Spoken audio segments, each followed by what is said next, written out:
In this video, we will demonstrate how to read an encoder count value into a VisSim embedded block diagram using the enhanced quadrature encoder pulse block. We'll be using a Texas Instrument F28069M launchpad board shown here and a US Digital S4T single-ended quadrature encoder shown here.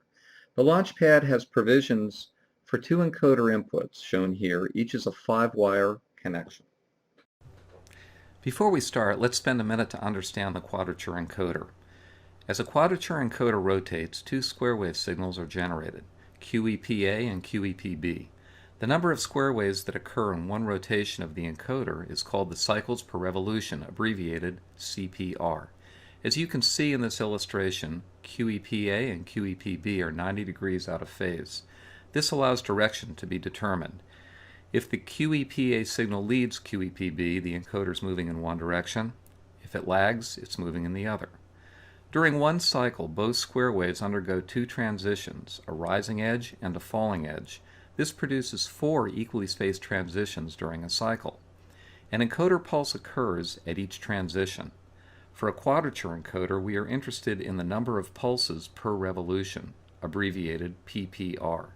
PPR is calculated as 4 times the cycles per revolution. Our S4T encoder has a CPR equal to 256, so its PPR is calculated as 4 times 256 equal to 1024. The launchpad has inputs for two 5-wire encoders labeled QEPA and QEPB. We will be using QEPA, located here. Let's look at the connections for QEPA. I'll turn the board over and we can see there are 5 pins. The first pin is a square pin. It's located right here at the top of the screen and labeled EP1A. This is the channel A signal. Moving downward, the second pin, labeled EP1B, is the channel B signal. The third pin, labeled EP1I, is the index signal. The fourth pin is the 5-volt power, and the fifth pin is ground signal. The S4T encoder lacks an index pulse output. Its 4 connections, consisting of a ground, a 5-volt input, channel A and channel B outputs, are terminated in a 5-pin connector and attached to the launchpad board. The launchpad board is then attached to the PC via the USB cable.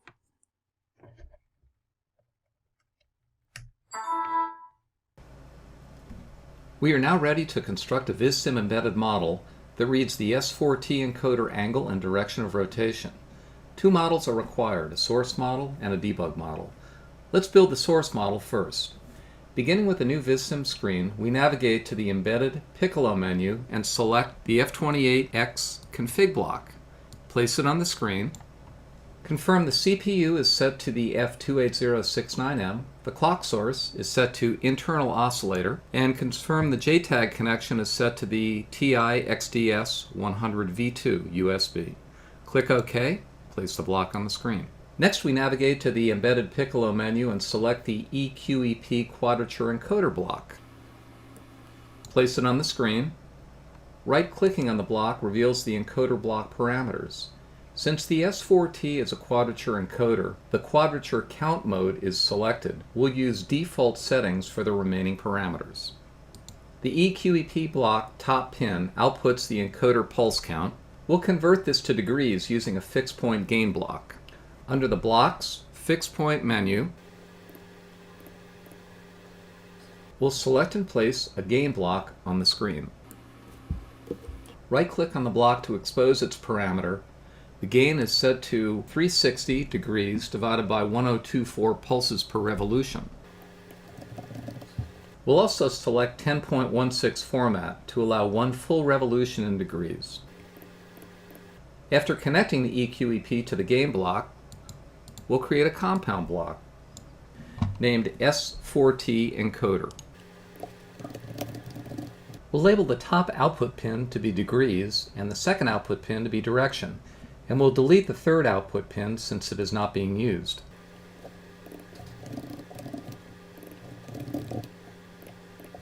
Next, we'll add two plot blocks and connect the degrees output to one and the direction output to the other.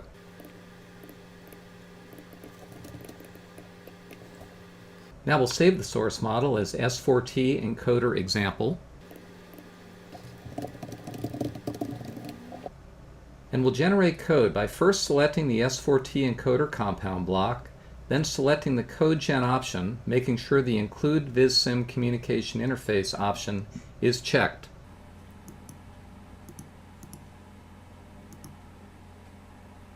Click Compile.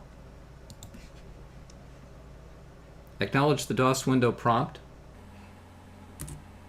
Then click Quit, and we are done with our source model. Now we'll build the debug model. First, we'll edit the label to indicate this is the debug model. Then we'll save the model as S4T encoder test-D.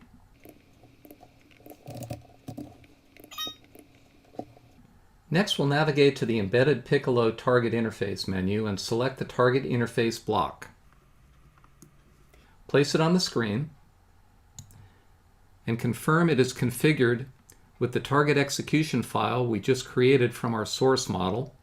Confirm the sample rate is set to 100 Hz and the number of outputs is 2, as specified by the compound block from the source model, and we'll check CPU utilization. Next, we'll disconnect the S4T encoder compound block from the plot blocks and connect the target interface block in its place.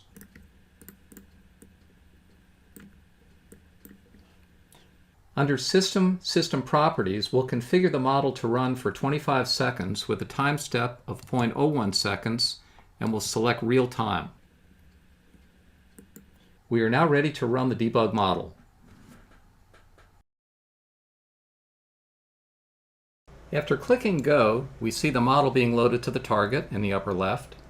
I will slowly rotate the encoder in either direction by hand. In the top plot, you can see the encoder angle time history signal being plotted in degrees.